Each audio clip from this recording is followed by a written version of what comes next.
আসসালামু আলাইকুম ওয়া রাহমাতুল্লাহি ওয়া বারাকাতুহু। আপনারা সবাই কেমন আছেন? জানি আপনারা সবাই ভালো আছেন এবং ভালো থাকবেন, এই দোয়াই করি। আমিও আছি ভালো, আপনাদের দোয়া আলহামদুলিল্লাহ। তারপর আবারও চলে আসলাম বাগানে। এখন সারাক্ষণ বাগানেই বসে থাকি যতক্ষণ সময় থাকে আর কি। বসে বসে চিন্তা করি কোন গাছটাকে বাঁধতে হবে, কোন গাছটা কোন দিকে নিতে হবে, বা কোন গাছে কোন জিনিসটা মানে কী কাজটা বাকি আছে সেগুলো খেয়াল করি, আর আস্তে আস্তে সেগুলি কাজগুলি শেষ করি।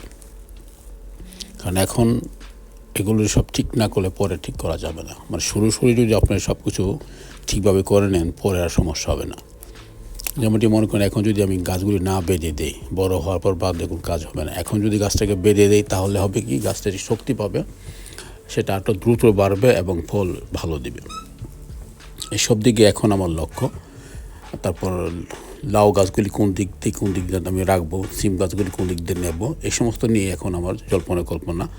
আর কিছুক্ষণ পরই কাজে হাত দিই। কিছুক্ষণ কাজ করে বসি, একটু প্ল্যান করি কী করা যেতে পারে নেক্সটে, ওইটা আবার পূরণ করি। ঠিক এভাবে এখন সময়গুলি যখন অবসর সময়টুকু পাই, ঠিক সেভাবেই সময়টা কাটাই আর কি।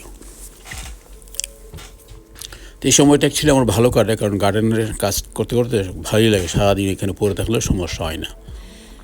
আর আমার এই সমস্ত কাজ করতে ভালো লাগে। সত্যি কথা বলতে কি, মনটা একদম মানে দেখলেন তো, একটা ছোট্ট একটা গাছে কতগুলি টমেটো আসছে, 10 থেকে 15 কেজি টমেটো হবে এখানে। মনে করেন টমেটো তো বিশাল বাড়ে, অনেক বাড়ে এখানে। মানে কম মনে করেন যে ছোটো বড়ো মিলে অনেকগুলো টমেটো আছে, প্রায় 50-60টা হবে।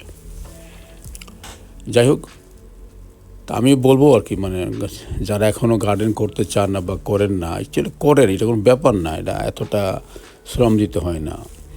হয়তো এগুলোকে একটু সমস্যা হয়, কিন্তু না ফুল গাছ লাগিয়ে ফেলেন, যেখানে সমস্যা থাকবে না। একবার একটা বিচি ফালাইলেন, বিচিতে গাছ উঠলো, আবার যখন সময় হলো মরে গেল।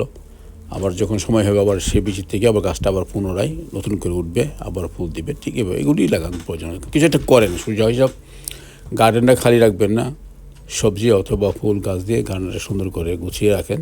তাতে আপনার মনও অনেক ভালো থাকবে, এবং যারাই ফ্রেন্ড সার্কেল যারাই আসে তারাও আপনার প্রশংসা করবে যে আপনার রুচি আছে। যাই হোক, আমি তো বলতেই পারবো, আপনারা করার না করা আপনাদের উপর।